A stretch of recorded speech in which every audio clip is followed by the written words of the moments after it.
Kalau kamu lagi mencari jati diri, semoga video ini relate sama kamu. Welcome back to my YouTube channel.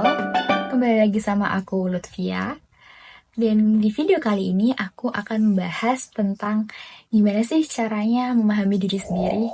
Oke, kita langsung next ke video ini. Kalau kita nggak paham mengenai self-awareness, maka kita akan kesulitan untuk mengenali jati diri kita. Kalau kamu nggak kenal sama diri kamu, gimana caranya orang lain kenal sama kamu? Kenapa sih kita harus tahu tentang diri sendiri? Oke, sini. Aku kasih tahu. Ketika kamu memahami diri kamu, maka akan semakin mudah untuk mendapatkan sebuah peluang. Kenapa?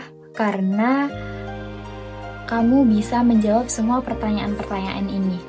Seperti kamu paham tentang diri kamu tahu siapa diri kamu tahu apa yang kamu suka, kamu tahu apa tujuan hidup kamu, apa kekurangan kamu, apa kelebihan kamu, skill-skill apa yang kamu kuasai, semua itu bisa kamu jawab kalau kamu kenal sama diri kamu sendiri. Tapi kalau kamu nggak kenal sama dirimu sendiri, kamu nggak tahu tujuanmu mau dibawa kemana hidup kamu nggak tahu mau jadi apa, nggak tahu tentang kesukaan kamu tuh apa. Terus gimana cara orang lain kenal sama kamu? Ibaratkan gini, kalau kalian mencari seorang pasangan, maka kalian kan juga akan melihat tujuan hidupnya, bibit, bebet, dan bobotnya dia seperti apa. Maka kita akan otomatis cari tahu tentang orang ini, orang yang akan menjadi calon teman hidup kita. Kan mesti kita tahu tujuan hidupnya apa. Coba kalau misalkan tujuan hidupnya nggak jelas, gimana kita bisa percaya kalau orang itu mempunyai value yang sama kayak diri kita, punya tujuan hidup yang sama kayak diri kita. Alhasil, orang-orang lain itu nggak percaya sama kamu. Kenapa? Karena untuk tahu diri kita sendiri aja, kita aja nggak menguasai tentang diri sendiri. Kalau orang lain misalkan mau membantu kita nggak tahu kita bisa apa, ya apa yang mau dibantu, mau bantuan seperti apa gitu kan. Orang lain juga bingung, kamu tuh butuh orang yang seperti apa, kamu butuh, misalkan kamu ditawari sebuah pekerjaan, kamu butuh pekerjaan yang seperti apa, skill apa yang kamu kuasai. Maka ketika orang lain itu bingung, kamu siapa, kamu ini sebenarnya sukanya apa, bisanya apa, kekurangan dan kelebihan kamu itu apa. Kalau orang lain nggak tahu tentang itu, orang lain tuh udah otomatis nggak percaya gitu. Alhasil, peluang-peluang yang bahkan mungkin itu adalah sebuah peluang buat kamu saja, itu malah peluang-peluang itu malah menjauh dari kamu. Dari situlah kamu akan rentan dihadapkan oleh masalah-masalah yang datang di dalam hidup kamu. Dan bisa jadi ketika masalah-masalah itu datang, emosi kamu jadi nggak stabil untuk menghadapi permasalahan-permasalahan dalam hidup kamu. Misalnya nih, kayak kamu menjadi orang yang irian karena jati diri kamu aja tuh belum terbentuk. Ketika jati diri kamu belum terbentuk, kamu udah ngelihat orang lain dengan pencapaian-pencapaian besarnya, sedangkan kamu masih stuck di situ-situ aja, dan akhirnya kamu iri sama pencapaian orang-orang lain. Oke, sampai sini paham kan kalau namanya mengenal jati diri itu sangat penting untuk setiap individu. Sekarang, gimana sih caranya biar kita kenal sama diri kita? Aku punya beberapa tips buat kamu biar kamu mencoba untuk mengenali diri kamu. Tips yang pertama adalah menerima diri kamu. Yang paling awal harus kamu lakukan adalah menerima diri kamu sendiri. Kamu gak bisa denial sama yang namanya kekurangan, sama kelebihan kamu. Kalau kamu denial sama itu, kamu gak jujur sama diri kamu sendiri, kamu akan susah untuk mengenali diri kamu. Karena gimana pun, itu adalah diri kamu. Kamu terbentuk dari sebuah kelebihan dan kekurangan. Kalau nggak ada itu, kamu mungkin nggak akan hidup gitu. Karena setiap manusia itu pasti punya kelebihan dan kekurangan. Yang kedua adalah mengenali personality kamu.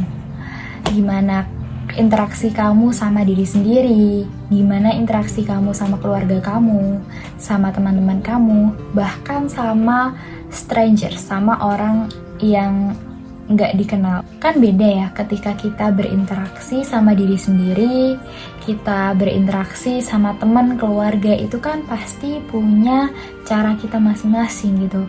Pasti personality kita itu beda banget. Kadang kita mungkin kalau sama keluarga bisa jadi lebih canggung, atau ketika kita bareng teman-teman kita mungkin bisa lebih leluasa gitu.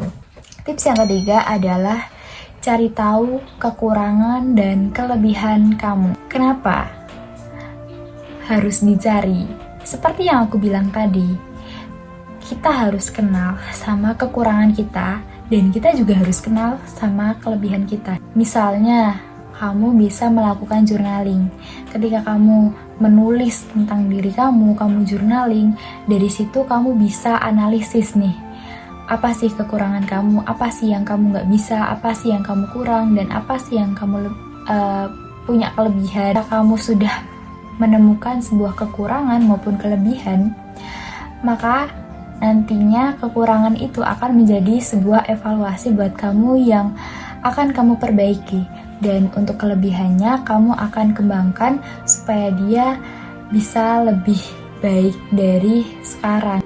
Kamu bisa kembangkan, misalkan kamu punya kelebihan, kamu misalnya ketika kamu mempunyai sebuah bakat, mungkin kamu bisa kembangkan supaya bakat kamu itu lebih terasah. Yang keempat adalah prinsip hidup atau value diri.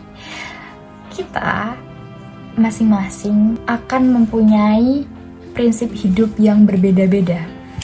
Bahkan aku dan kamu yang nonton video ini bisa jadi berbeda dalam hal prinsip gitu.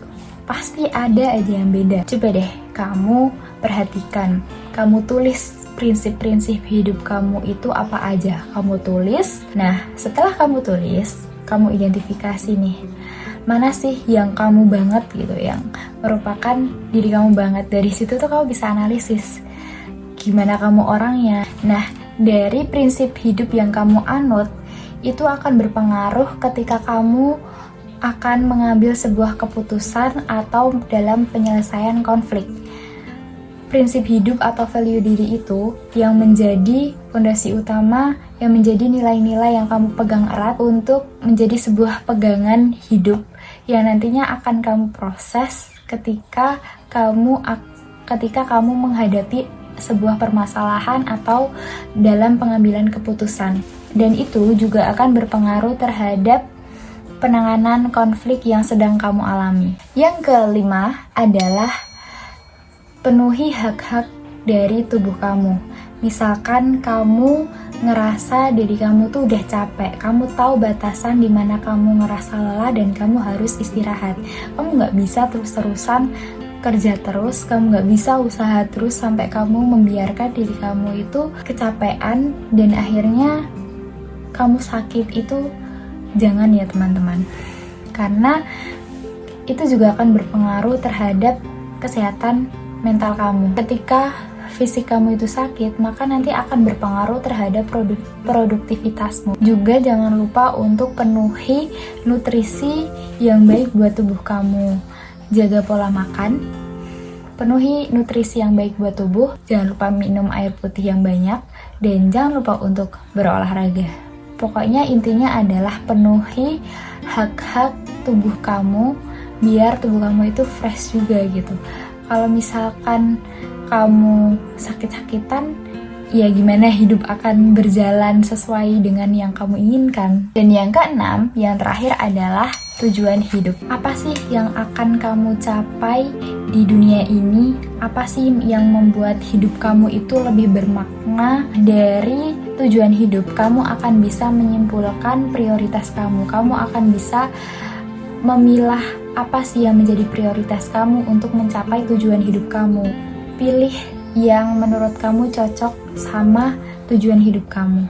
Dan tujuan hidup kamu itu nanti akan diproses melalui sebuah perencanaan. Karena kalau tujuan hidup tanpa adanya perencanaan, ya sama aja bohong. Disclaimer, sebelum kalian mencoba untuk mengenali jati diri, pencarian jati diri itu akan terjadi seumur hidup. Dari kita dilahirkan sampai kita meninggal nanti. Jadi, kita akan terus-menerus mencari arti makna hidup dengan cara memahami jati diri kita. Itu aja dari aku.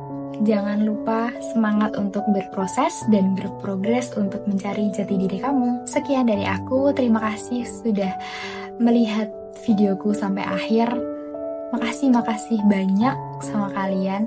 Dan jangan lupa untuk menantikan video-videoku selanjutnya. Bye-bye.